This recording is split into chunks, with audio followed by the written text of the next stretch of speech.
Hi guys, it's Jacob from Stringbuzz here, stringbuzz.org being the music journalism site. Links are in the description down below. And let's just dive straight into this one. Now you're here for music promotion ideas. I've actually led independent projects and independent groups, one which actually used these methods and ended up getting a 25 grand recording contract out of it, which I didn't take due to university. But still, that's something. It proved to me that these work. So I want to try these out on you. If they work, they work. If they don't, at least you tried something different. So there's no losses here. And these are going to be all free routines. There's nothing here which you're going to, if you're wondering why I keep looking over here, it's because I've got my little list here. And none of these are going to cost you a single penny. I know being an independent musician is difficult. Saving up money for recording and equipment can be quite devastating in the pocket. So you don't really have the money to be affording, promotion and stuff. And unfortunately, before we dive into this, I want to say that music promotion, if you want the best promotion, it is monetary based. Unfortunately, like all the industries in the entertainment world, the better agent you have, the better promoter you have, the better record label you have that pay more towards you, you usually have to pay more towards them too. For the better recording contracts now, you actually have to pay a deposit for some of them, which is kind of strange, but it's actually true. So let's dive into this one. We've got Reverbnation is my first suggestion. Now, this isn't a plug for Reverbnation. I have no association with Reverbnation, but it's probably the most important thing I did when starting out as a musician on my own. Reverbnation is a great site to find out your statistics and how your group progresses. So it's really great to start out with a Reverbnation account and then use these methods afterwards to see whether they've progressed and worked or not. Reverbnation allows you to get in touch with fans in the local area. You've got your live section as well, where you can post gigs and stuff like that, but you can also see competitors because there's a charting position as well, and you can see who's ahead of you and who's below you, so you can see who's doing the stuff better than you and who's doing the stuff worse than you, so you can take sort of tips and stuff from that. So basically, I really recommend that you get out there on Reverbnation. My second suggestion here is WordPress blogs, and this might sound strange, what does WordPress blogs have anything to do with music promotion?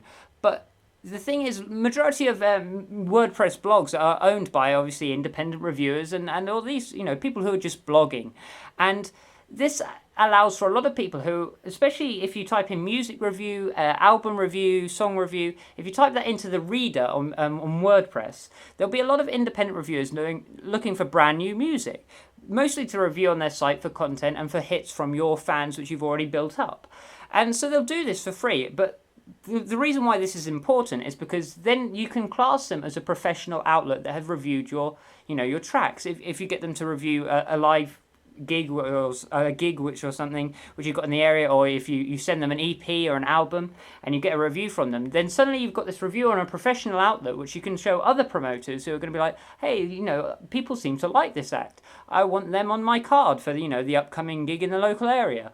And this, it's kind of minor, but it's good to have on your resume as a group or an independent act. So we'll move on to our third thing here. We've got Facebook groups. Now, Facebook groups are a bit inconsistent, admittedly. A lot of people who are getting involved in Facebook groups and who are joining Facebook groups are wanting the same thing you are. They want their music out there to be listened to as many people as possible. And that unfortunately means that not a lot of people are actually listening to each other's stuff. They're just posting in there for the hell of posting. But what I did is that I sort of put out, things that are going to get people involved, things which are specifically worded to get people involved. When I was pioneering this ambient project I had, I asked for singers and stuff like that to be featured on there. I looked specifically in these groups, because then suddenly all the singers in the groups will be like, oh, I want to check out what they're doing and whether I suit them.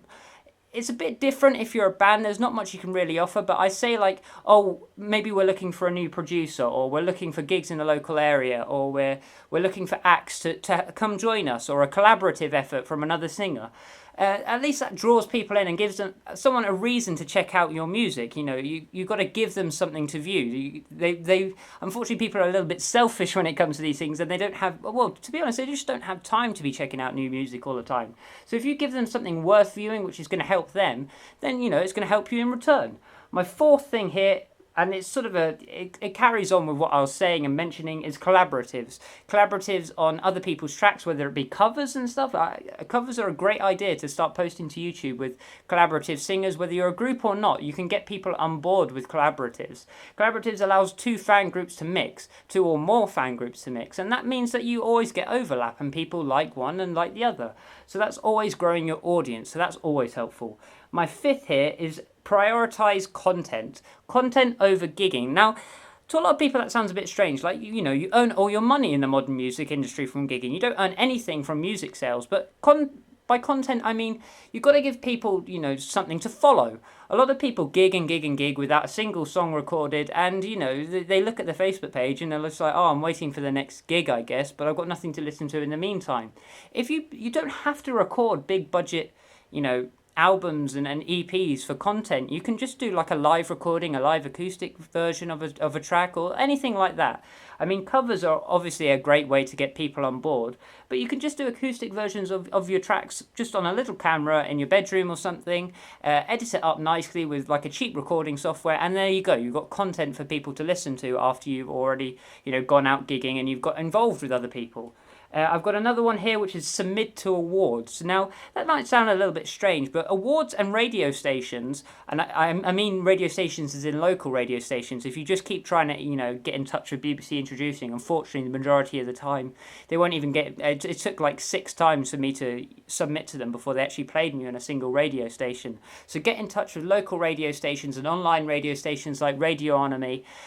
People on there are actively looking for new music to add. So, get in touch with them. But back onto awards. Awards are specifically, somebody has to listen to your song in order for it to be nominated for an award. And what I did when I started, I actually made a music video using Rota Videos, which is what I actually recommend that if you're looking for, a cheap music video with some stock footage for 25 quid, just for content, like I said. Definitely check out them. But they run an award for music videos, and I actually came second in one of their weekly awards, and then first in the weekly award after that.